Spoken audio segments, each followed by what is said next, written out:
The Lord said to Moses, "If anyone sins and is unfaithful to the Lord by deceiving a neighbor about something entrusted to them or left in their care, or about something stolen, or if they cheat their neighbor, or if they find lost property and lie about it, or if they swear falsely about any such sin that people may commit, when they sin in any of these ways and realize their guilt, they must return what they have stolen or taken by extortion, or what was entrusted to them, or the lost property they found, or whatever it was they swore falsely about.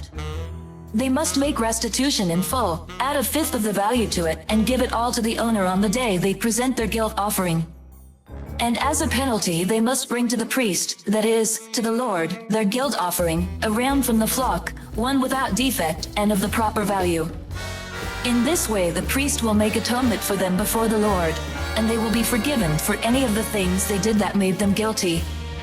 The Lord said to Moses, "Give Aaron and his sons this command. These are the regulations for the burnt offering. The burnt offering is to remain on the altar hearth throughout the night, till morning, and the fire must be kept burning on the altar. The priest shall then put on his linen clothes, with linen undergarments next to his body, and shall remove the ashes of the burnt offering that the fire has consumed on the altar, and place them beside the altar. Then he is to take off these clothes and put on others, and carry the ashes outside the camp to a place that is ceremonially clean. The fire on the altar must be kept burning, it must not go out. Every morning the priest is to add firewood and arrange the burnt offering on the fire and burn the fat of the fellowship offerings on it. The fire must be kept burning on the altar continuously, it must not go out. These are the regulations for the grain offering. Aaron's sons are to bring it before the Lord, in front of the altar. The priest is to take a handful of the finest flour and some olive oil, together with all the incense on the grain offering, and burn the memorial portion on the altar as an aroma pleasing to the Lord. Aaron and his sons shall eat the rest of it, but it is to be eaten without yeast in the sanctuary area. They are to eat it in the courtyard of the tent of meeting.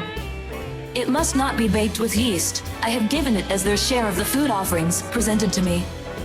Like the sin offering and the guilt offering, it is most holy.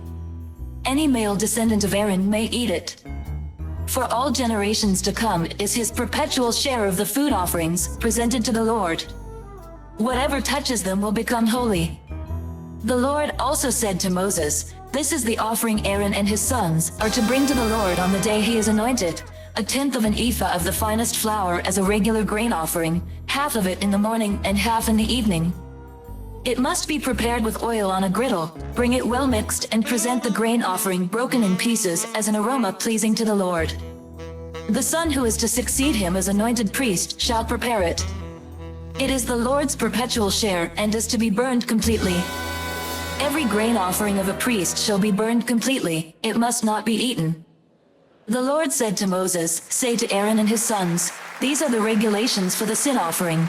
The sin offering is to be slaughtered before the Lord in the place the burnt offering is slaughtered. It is most holy.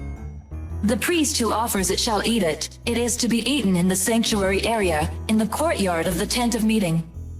Whatever touches any of the flesh will become holy, and if any of the blood is spattered on a garment, you must wash it in the sanctuary area. The clay pot the meat is cooked and must be broken, but if it is cooked in a bronze pot, the pot is to be scoured and rinsed with water. Any male in a priest's family may eat it, it is most holy.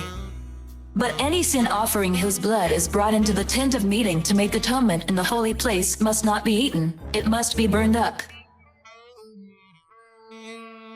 Come, follow me, and I will send you out to fish for people.